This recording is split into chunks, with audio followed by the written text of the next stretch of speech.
What up? This is Rama Screen covering movies, TV, and entertainment, and here's my review of Netflix's new movie, Moxie. Hey, before you watch my review, please subscribe to my channel, press that like button, and ring that bell so you can get notified whenever I post new videos. And if you would like to help support this channel, please do so at patreon.com/ramascreen.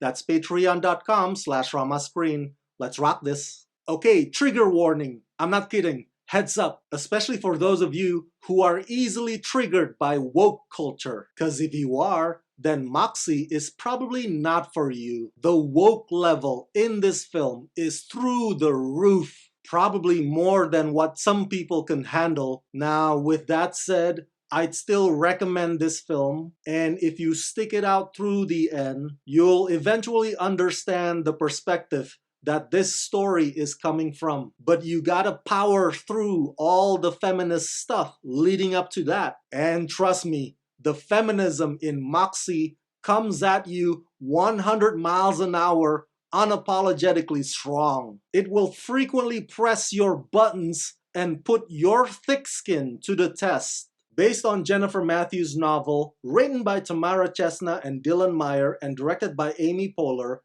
Moxie is about a seemingly shy 16-year-old who has always preferred to keep her head down and fly under the radar. But when the arrival of a new student forces her to examine the unchecked behavior of her fellow students running rampant at her high school, Vivian anonymously publishes an underground zine called Moxie to expose bias and wrongdoing in her high school and unexpectedly sparks a movement.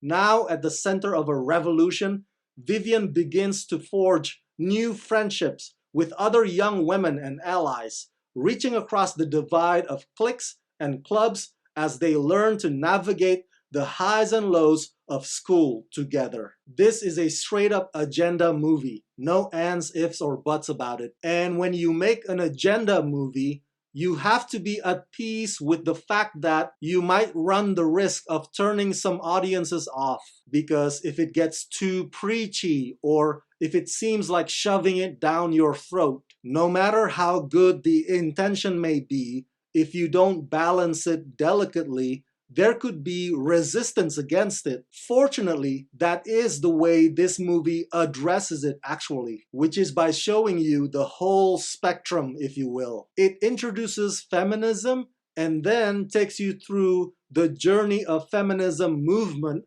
granted on a small scale, high school level, but then it also shows you what happens when all of that goes to the extreme. Vivian feels frustrated. She develops tunnel vision and she pushes everybody away, losing sight of the entire purpose. And by the end, the film does land on a more moderate stance. The characters are interesting.